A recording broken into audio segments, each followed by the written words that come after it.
Welcome back to She Decides, the podcast where we celebrate women making bold moves, breaking barriers, and driving meaningful change. I'm your host, Stacey Swiderski, and today I'm thrilled to welcome a guest whose work is deeply rooted in storytelling and social justice. Shannon O'Malley has spent her career harnessing the power of brand and storytelling to create lasting social impact. From preventing child exploitation in Thailand with the Freedom Story, to leading initiatives for the NoVo Foundation's Ending Violence Against Girls and Women campaign, Shannon's expertise spans global advocacy, media, and strategic communications. Currently, she serves as the Everyday Feminist Fellow with the Global Fund for Women, continuing her work at the intersection of feminism, justice, and activism. Beyond her professional impact, Shannon is a dedicated mentor, a volunteer troop leader for Girl Scout Troop 6000, serving girls in the New York City shelter system, and an all-around powerhouse in the fight for equality. Today, we'll dive into her journey, the power of media to drive social change, and how she is using storytelling to amplify voices that need to be heard. Welcome, everybody, to the She Decides podcast. We're so excited for our special guest today. So, this is her life, her rules, her story. So, as everybody's been following us to learn more about our podcast, it's just a really inspirational and motivating and purposeful opportunity to have these special guests and all amazing women who just are just inspiring. So with further ado, Shannon, I would love to hear your story, and I have so many questions for you along the way. I'm really excited for this one because it's just a little different, right? Than like I love it. So please share with us what all that you do every day, all the time. All the time. Well, first of all, thank you for inviting me on the show. It's an honor to be here. And what a question to start out with. I think on a day to day, you're catching me on a Thursday. If you would, right, yeah, like really, I know you're a mentor on the Woman and International Affairs Network, majority leader for Super Majority. Like, share a little bit about your passion and your company. I mean, Yeah. So I let's start am there. the lead strategist founder of Shan and. Turns out there was a Shannon O'Malley consulting already doing social justice work when I started out, so I had to get a little bit creative. But And I love that. So Shan and I mean, yeah. and like just the way you have, the way it's written is so Mm-hmm. that was good marketing there. Yeah, thanks. It was The good. and ampersand is meant to encompass the idea that I don't do any work on my own. It's in partnership with organizations, in partnership with movements, in partnerships with other creatives to bring an idea to life. Really focused on storytelling, brand communication, strategy to uplift folks that maybe whose voices aren't heard in the day to day, whether it's on social justice issues or in entertainment and things like that. So I started my career in the nonprofit space, working specifically on trafficking issues focused on children, and then moved to corporate philanthropy for Nike and was working on their Girl Effect team. So using the power of brand and marketing that Nike does so well and applying it to an issue such as global rights for girls and women. And it was there I really learned kind of how to bring those two things together. And then did some agency consulting in that space for a while and then branched out on my own in 2020. And here we are. And the organizations you mentioned earlier, I do a lot of community involvement, giving back with the Women in International Affairs Network. I'm a mentor with women across the globe there. And Super Majority is really focused on women's issues, gender justice issues in the United States, particularly as it relates to politics. And then I volunteer with Troop 6000 in New York City. It's a Girl Scout troop unique to girls living in the housing system in homeless shelters. So they have access to what Girl Scouts brings to the rest of the country. It's just fascinating, the empowerment that you are giving. I mean, just across the world for sure. Tell me a little bit more about the Girl Scout Troop 6000. I found that to be, I mean, everything that you do is so inspiring. But that is, I mean, because that's kind of boots on the ground, right? I mean, that's in New York, correct? And that's where you're based out of, where you are Yeah. now. So how does all that work? Like how involved? Yeah, I would love to hear more about that. Yeah. So I moved out to New York just a few years ago to try it out. I needed a little bit of change of pace and came to the city to just see how it felt. And one of the first kind of things I wanted to do was get involved in my local community. And so with so much of the work that I do, particularly around gender justice issues, social justice issues, I think it can get really theoretical. It can get really heady. There's a lot of conversation with really smart people with really great intentions. Sure. But sometimes when you're in that, you can kind of lose sight of who we're actually trying to serve and Absolutely. who we are trying to impact. And so the volunteer work that I do really tries to keep me grounded in the communities that I want to be working with and for. And so volunteering with the Girl Scouts here has really helped me kind of see the big picture. If we're talking about women's empowerment, we're talking about access to education, healthcare, things that women need, who are like the people that are furthest removed from the conversation. And it's often marginalized young women who don't have a microphone. And so when I learned about Girl Scouts, I think I was a Girl Scout for maybe like 1 year before I was like, too much. I have too much energy for this. Years ago, right? Yeah. And so I can't say that Girl Scouts was a big like formative experience for me. However, when I learned about this particular troop in New York City and how they partner with the shelter system here, I thought it was a really unique opportunity to have a structure that works across troops in this country and beyond, and apply it to young women who likely don't have opportunity for this kind of involvement. And what are the age groups? It depends on the shelter. So my first year, I was with a shelter that we did brownies or daisies all the way through high school. So we have, I think, as young as 5. And it was specific to each shelter. So each shelter, there's 5 boroughs in New York. So Troop 6000 goes across all boroughs, and then we partner with a specific shelter in each neighborhood. And that's where each of the meetings or the troops happen. When I first started, we had about 20 girls, age ranges from like 4 to 5 all the way up to high school. And then I was placed at a different location this year with up to 30 girls. And the age range is a little bit younger, but we have as young as 5 up to about 12. I mean, such a wonderful, just a wonderful outlet for the girls to have, and Yeah. the mentorship that you can certainly bring to them. And Mm-hmm. I'm sure it's a nice safe place too, right? Yeah. And I love that. So I would love to hear, I know you did share, what really motivated you, to really start your company, but what is the story behind, and what inspired you to really start the company focused on like driving the social change, Mm-hmm. through the brand and the storytelling. I would love to hear more about that. I know you had mentioned you work with Nike. I mean, so Mm-hmm. it's such a variation of organizations that you get to partner with. So I would Yeah. love to hear more about that, like the storytelling piece. Yeah, absolutely. Um, Looking back, it's really easy to see the themes of my career. But if I were to just say, I never set out to do this work. I didn't even know this work existed when I was in college. And so as I'm looking back, it's easy to kind of piece the puzzle pieces together to say like, oh, this is all connected through storytelling and brand. But when I first started my career, I was working in Thailand for a nonprofit that had a documentary around sexual exploitation and sex trafficking in Thailand. Thailand's a sex tourism capital of the world. And so a lot of the youth there are exploited at a very young age because it is such a lucrative industry. And you pretty much did that right out of college, correct? Right out of college. It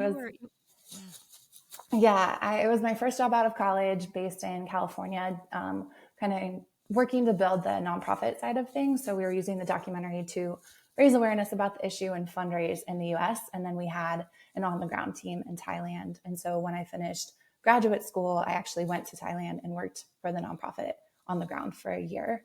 And with that, the documentary film was the tool that we use to raise awareness around the issue and help people understand why this is a problem, why poverty is such a driver in this, and really hear directly from folks that are impacted in the communities. And so that was my kind of first job out of college, pretty light.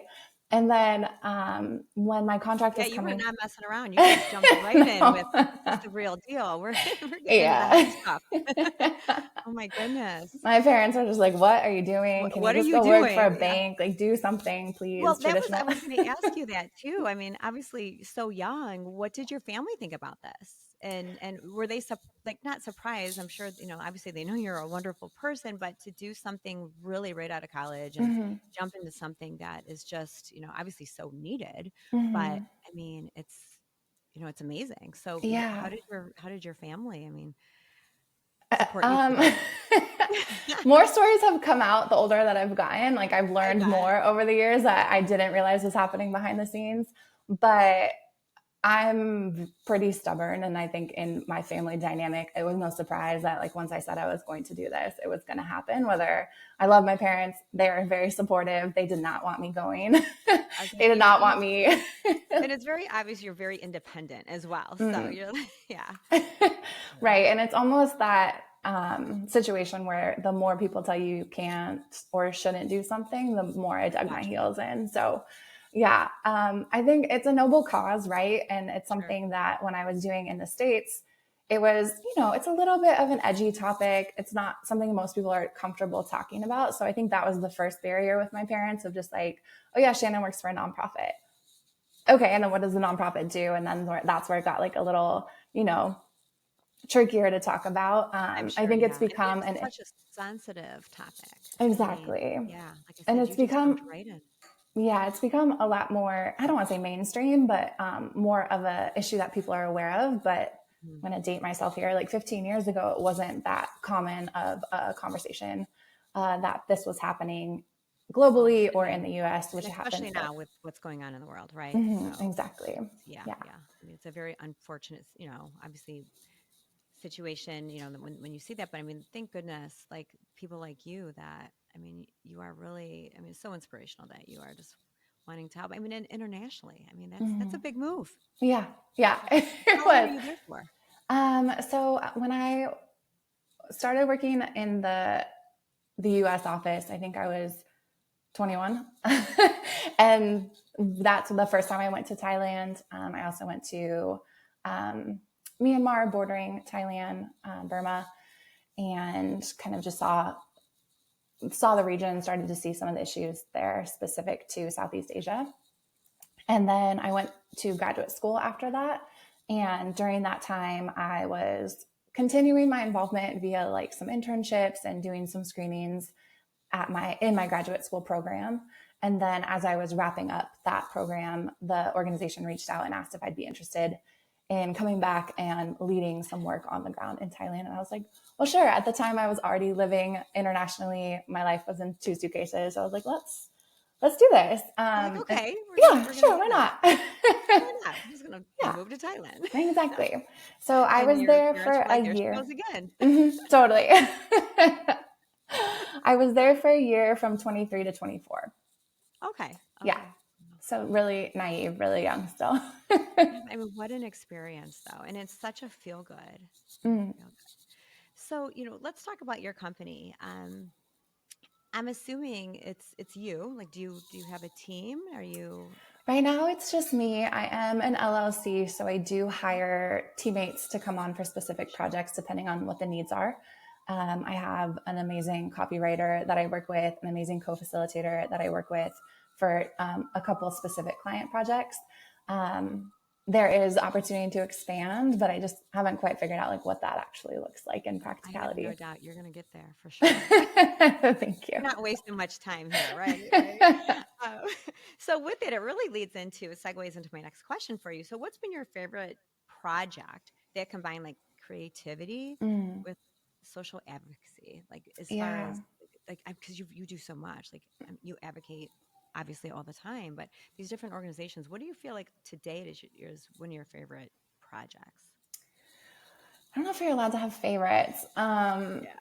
I have been able to work on an amazing portfolio of client projects over the last 5 years of consulting independently, but I will have to say my like most meaningful, impactful baby of a project was actually a project that I did before going out on my own for independent consulting, but it was like the most formative Okay. project that I did. It was a website called thelifestory.org, and it was funded by an organization called the NoVo Foundation. And they were really spearheading this idea of how to use storytelling for narrative change around social justice issues. Like, how do you start to infiltrate culture and societal conversations to really start to be able to plant the seeds for broader change with policy and things like that. So once you can get people talking about an issue, then the more it's in like the social fabrics, the easier it is for policy to pass, for laws to pass around it when you're trying to make big changes. And And I'm so, sure too, learning from these organizations as well, mhm, to, just better approach your next project or your next, job. I can imagine you're learning along the way each and every time. exactly. Yeah. And this was a 4-year project. And so it had a really long lifespan of creative development. And the original brief was, let's create like an online PDF, one page that talks about different ways that women and girls can get into sexual exploitation in the US, and like how can we start to look at those from a systems level versus like an individual choice on how women end up in exploitation, whether that's sex work, prostitution, sex trafficking, whatever you want to call it.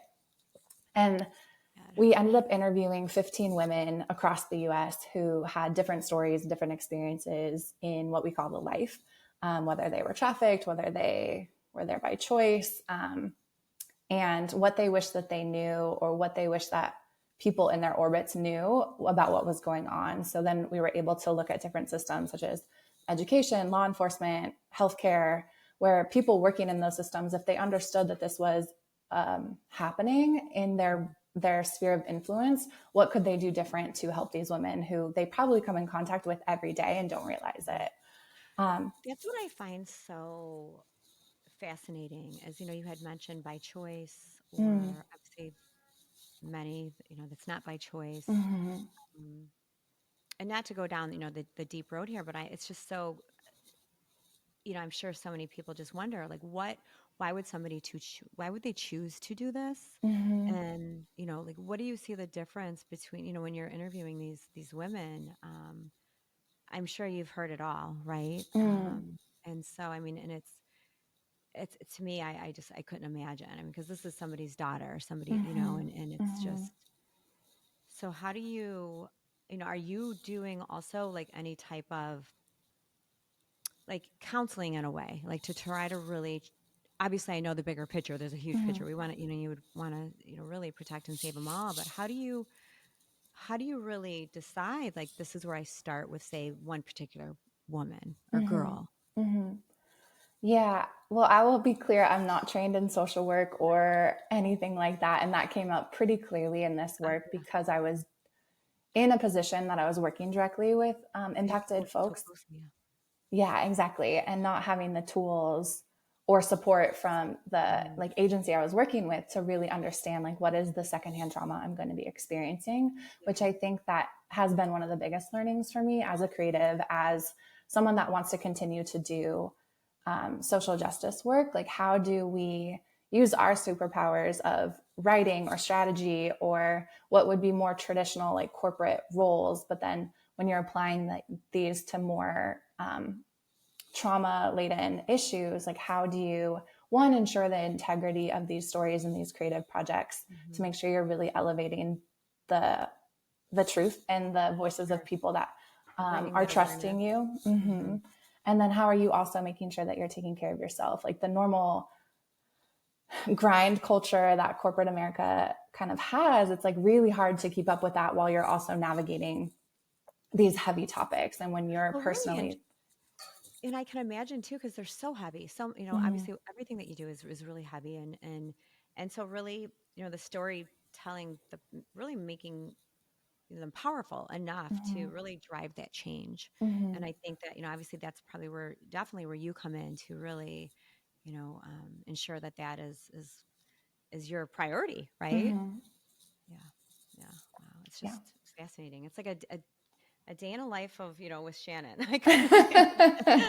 It's so wow. Wow. You're doing some amazing, amazing things. Wow. Thank you. So how do you, because you had mentioned that you work with brands. Hmm. How do you really help brands stay like authentic when addressing those social issues? And I think that to me that was a question that I think that would be tough, but you're the expert in that. So how do you really keep that authentic piece while you're really addressing these really heavy situations? Right. I think that's a great question, especially because, as we know, trends come in waves. And when, like 5 years ago, these topics like weren't expected from brands, or, when I was first starting out, the idea of corporate social responsibility wasn't even a term that was in the vocabulary. And so how do we kind of keep up with like what consumers and what society is asking for? Like there is, I do think, a higher level of accountability that we as a society are asking of brands, and we're also a little bit more savvy in which we can kind of detect who's doing it for just marketing and to drive profit versus who is authentically doing this because it's an issue that they care deeply about or they feel aligned with in some sort. So And really get that connection out there. So it's not, it's something that is, in 2 months forgotten about, right? exactly. So really, yeah, sharing that powerful story. So, Hmm. Yeah. So when I'm working with brands, it really is understanding the why, like why, because you don't have to do this, right? You don't have right. to do good with your brand. It really has to come from a deeper will and a For deeper sure. conviction. And so I don't believe that everyone has to do it. It would be nice if people had the accountability to, use their power and influence for Right. They have that good. platform and they could do so Yeah, much good with it. Right. Right. exactly. And so I think people are starting to understand that is powerful and that they can make change in that way. And so, but yeah, to your point, like how do you ensure it's authentic? I think really when I meet with brands, it is, what is your why? What are the reasons you're even exploring this? And trying to just filter out, like, is this a marketing campaign, or is this an afterthought, or is this true to who you are? Is this in line with your integrity as a brand or as a So company? I can imagine you probably yourself, even though they're hiring you to do this work, you probably are also interviewing them. Oh yeah. I mean, Yeah. that's just equally as important. I mean, that is wow, wow. Hmm. So yeah, wow. How many? I mean, is it often that you just decide this isn't for me? But thank you for reaching out. But this is not something really. Do you see There's been that a happening a lot? handful of Okay. conversations where I've had to just gracefully decline Right. for Right. various reasons. But at the same time, I'm still very early on in my career as an independent business owner. And so there is a scarcity mindset of, can I turn this down? Am I at a place where I can say no to work? Because there's this fear that as a consultant, work might not come or it might slow down, or yeah, there's a deeper seated scarcity mindset that if I Absolutely. say no, am I making the wrong decision? How am I going to get paid? Like it has to come with a lot of trust that I'm making space for the right clients or the right projects to walk through the door.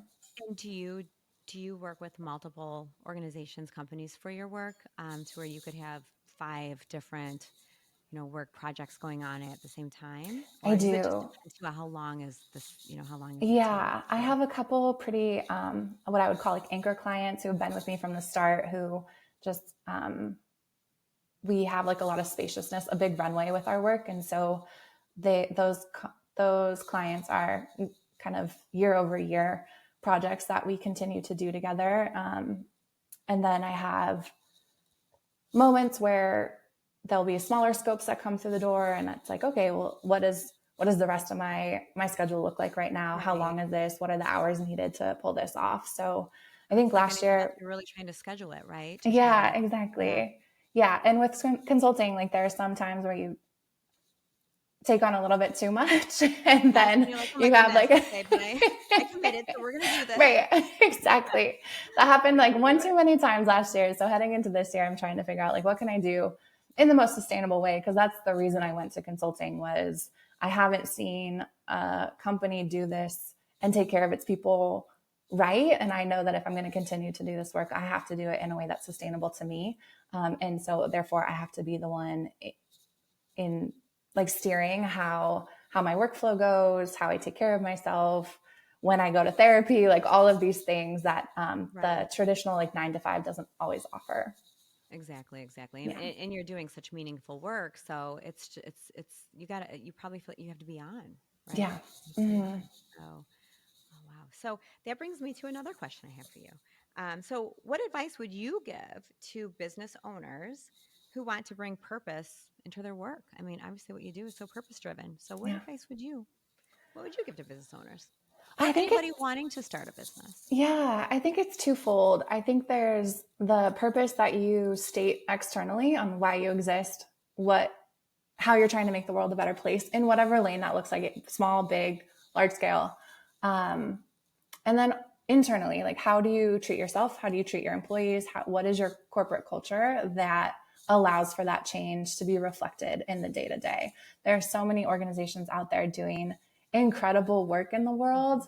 And then unfortunately, you see their teams just like run to the ground. And I have, and this is not a knock on the development sector or the nonprofit sector. It's just that there is this underlying assumption that you're doing such good work in the world, it's okay if it comes at your own expense. And it's something I really had to grapple with through my like first 10 years of my career, of knowing that the work I was doing was serving other communities, like helping people. I had to get over myself and be like, Shannon, if you don't get this email out, like it's not going to directly impact, like you're not failing this community if you just take a break and take an hour off, you know? And I think there's, crucial. I think there's this like saviorism that comes up in this type of work that you think that you have to be the one to do it all. And I think that's kind of a framing that a lot of social impact work has. And how do we kind of like let our egos go a little bit and really just focus on taking care of ourselves so we could do this work for the long haul. And you can't just shut it off, right? No. It's not a 9 to 5. At 5 o'clock, you lock the door and you're done till the next day. So exactly. like this is heavy stuff, you know, any type of purpose driven, you know, work that you're doing. And definitely taking care of yourself. It's crucial. You have to, because what they say, you cannot pour from an empty cup. Right? Exactly. It's so true.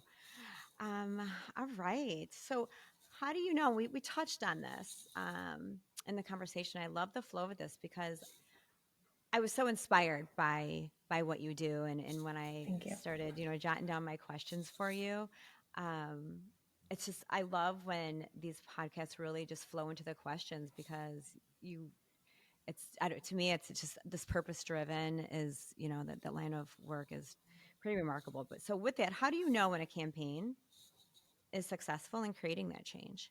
Like, do you get an aha moment? Or yes and no. I think there are some initial indicators that you can look for to, you know, determine whether a campaign was successful. I think there's some pretty clear metrics around, if you're using social media, how much engagement are you getting? How many people are opening your emails? How many people are you reaching at a screening event? Things like that. But I do believe that in this work, we're trying to make long-term change. And so where it gets a little bit tricky is, how do you measure success, which is often what businesses or donors or funders are looking for. They want to know what is that immediate impact that they're having. And some of this work just won't have that. We won't know. So much of the work that the movements I'm involved with are driven by is knowing that they're not working for their own generation. They're working for the next generation and the following generations. Right. So you don't see that immediate success right away. No. And everybody's success is different, right? Yeah. So I think that there, like on a personal level, there are things that stick with me that I try to be more mindful about noting when I'm doing a project, of positive bits of feedback that I get, comments from women that I'm working with, or, there's a young woman that I've mentored for about 7-8 years now. And when she was transitioning from high school to college, like her parents said something very powerful to me about just like my involvement in her in supporting her journey. And I wrote it down because I was just like, those are things you don't often get to hear. But when I'm feeling discouraged or when I'm feeling like, what am I doing in the world? Like having those moments of, I feel it brings you back to a little bit of reality, right? Like yeah, exactly. the purpose of why you're Mm-hmm. doing what you do. Right. And I think so many of us focus on like, what is the big change we want to see in the world? Like, how do we shift power? How do we overturn systems? But really, that is a lot of individual acts and individual people. And so if we're able to kind of focus in on like one person or one young woman, that in itself can be enough, at least for me, to remind myself why I'm doing this work. Right. When you really look at the core of it, it's just really Mm-hmm. life changing, right? I mean, and especially for you, and if you're working on a really large campaign with an organization, but then say you're volunteering, say at the Girl Scouts, it's you just see, all the good that's being Mm-hmm. done, and so I'm sure, like for you, realizing that success in what you're doing, or if a campaign is successful, I think you are seeing success in so many different arenas, whether it's something in a large platform or like you Mm-hmm. said, that, that letter that you received for that Mm-hmm. girl that transitioned to, for school. And I mean, I just think it's, I mean, you have to feel really good about what you do every day. I mean, you're so impressive. I love it. Thank you. I There are love it. definitely days where I'm like, what am I doing? Like, And what are I the tap results we do? out, like, no, it isn't worth it. Like, let me do something. Let me do a desk But job where then I could just, but could you imagine saying, you know what, I'm not going to do this anymore. I think I'm going to go, I think I'm going to, I don't know, be I don't know, I'm going to go work at a school, and I'm just going to go mm-hmm. teach art. Not that Mm-hmm. there's anything wrong with it, but when you Right. are, or whatever it may be, it's just, wow, it's so amazing. So with that, I would love to know as well, because obviously social media is just huge these days, right? Mm-hmm.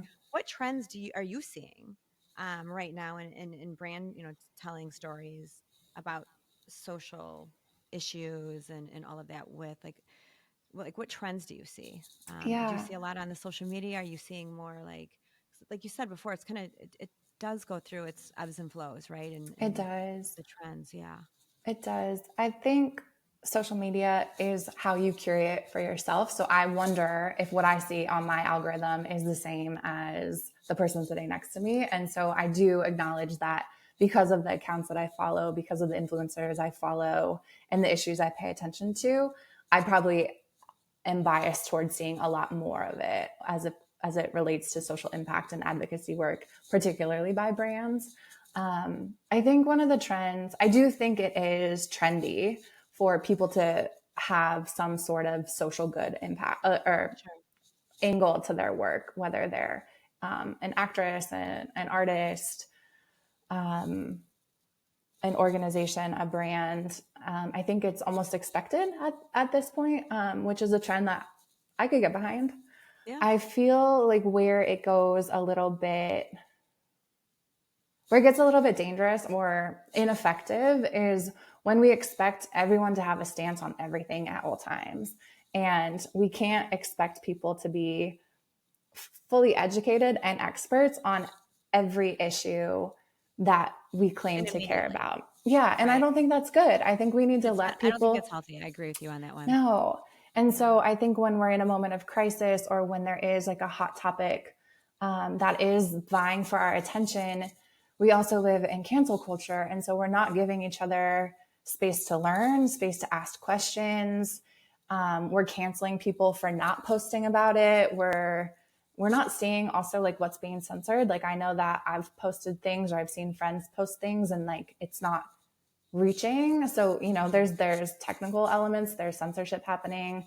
So this isn't a positive answer, but I think that we expect too I much love the and authentic. I love it. Yeah.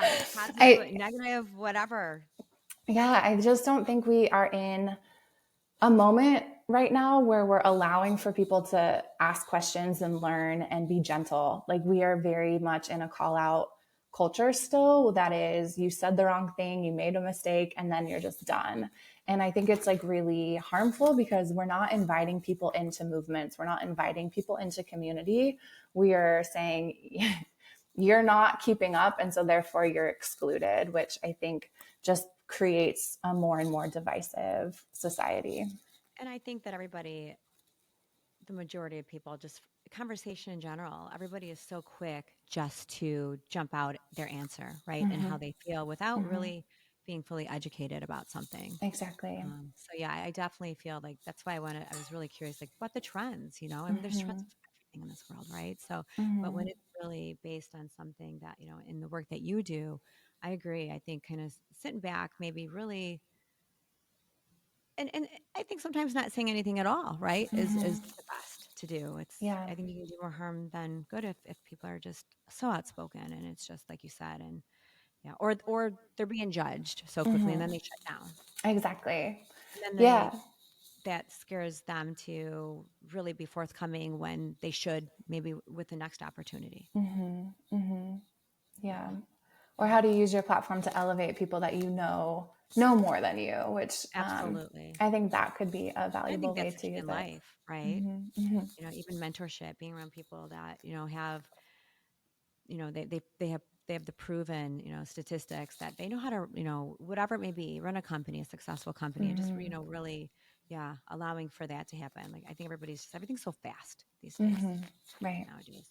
So what impact do you hope that you will have in the world? I mean, you are already having a huge impact, but, just, at 30 years down the road, like what is your real vision in, as far as the impact right now that you see? What impact would you like to see? Yeah, I'm really trying to lean more into the and part of my brand. Hmm. What I love about consulting is I get to help people bring their ideas to life. I get to help.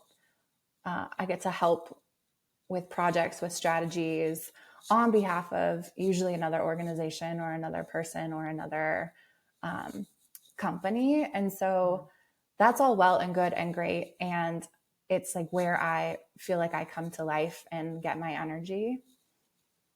And And and love the and I Shan and I haven't quite figured out like what my role is in a leadership capacity in that. So if I'm and that's working as a, okay. And that's yeah, okay. thank you, I appreciate that.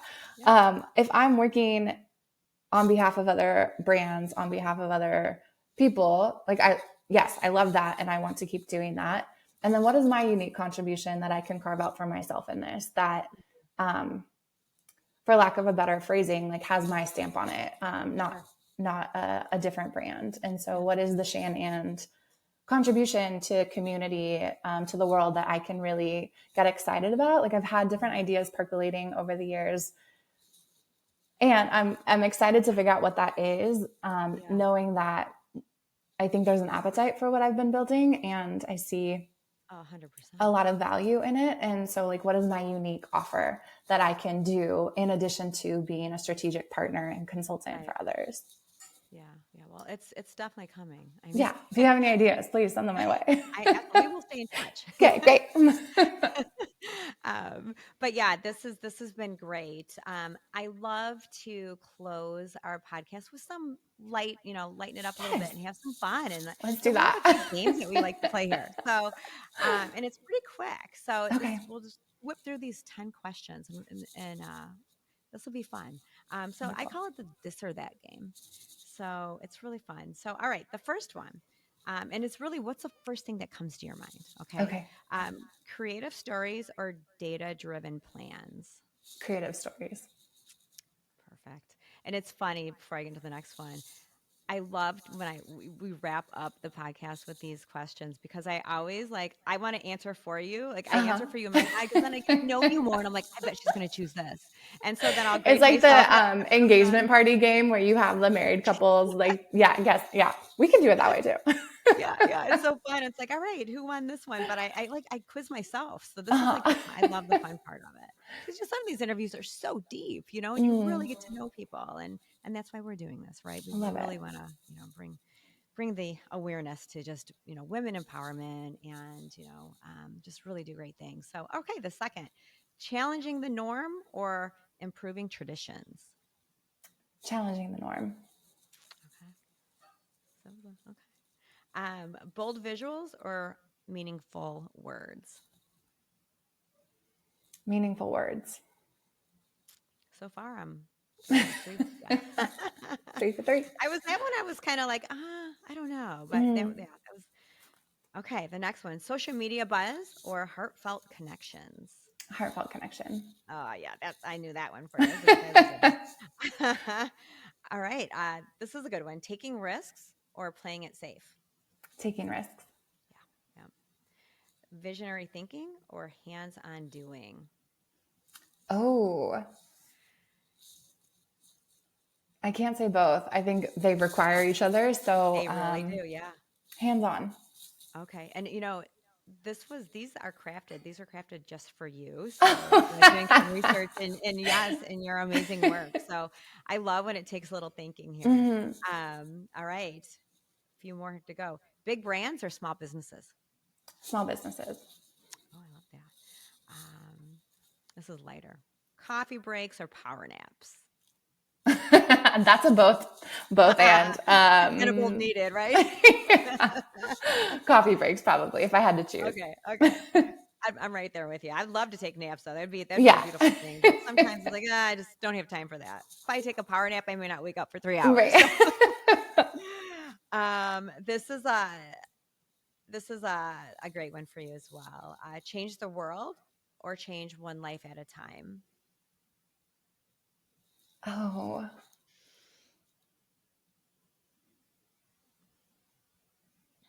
It's tough, isn't it? Yeah, there's like a zero-sum This is answer why we here. don't share these before. Yeah, Because no. we want real life answers on the spot. If I had to pick one, I mean, I'm not going to give a rationale behind it, but let's do change the world. Okay. Yeah. I think I know you're rational because you're rational on that. Because if you change the world, then it is changing more than one life at a time, right? Yeah. But both are just amazing things. The next one, so easy. Pizza party or fancy dinner? Oh, that's so fun. I have to stay on brand and go with pizza. All right. That's my girl. Gotta like that pizza. Yes, exactly. Oh my goodness. So thank you again so much. This was so much fun. And I believe we went over a little probably longer because I know you have a really busy schedule, but this is something I could talk to you for hours on and just listen. Like, I don't even want to intervene with questions. I just want to listen to you talk. So what you do is amazing. Thank you. Hopefully we'll be blessed and lucky enough to have you on again someday. I would love that. Yeah. Like a year down the road and see how you're doing, or 6 months or whatever, and see the more amazing, influences that you're putting out there. So thank you again. And if you don't mind, we're going to have again, your bio is already, it's in here, but we would love to, if you can share what is the best way that organizations can reach out to you? Yeah. So my email is probably best, shannon@shannan.com. I'm somewhat on social media on Instagram, S_O'Malley. Either of those ways are great. Or if you're in Brooklyn and want to get pizza, I'm here. I was going to ask you that too, because I know you're in New York and we're in Chicago. So we're like, oh, do we have to have a pizza toss up here? I am very inclusive when it comes to pizza. I was just going to say, I'm not going to turn any pizza down. I don't care. No, exactly. Eat it all. So again, thank you so much. It was such a pleasure to meet with you. Thank you. And you are doing amazing things. Keep being you. Thank you so much. Thank you so much for the time and for creating this space and such an amazing platform for women to share their stories. This has been wonderful. Thank you so much. Yeah, we love it. And we're just getting started. So amazing, things to come. So again, thank you again so much. All right. Thank you. Take good care.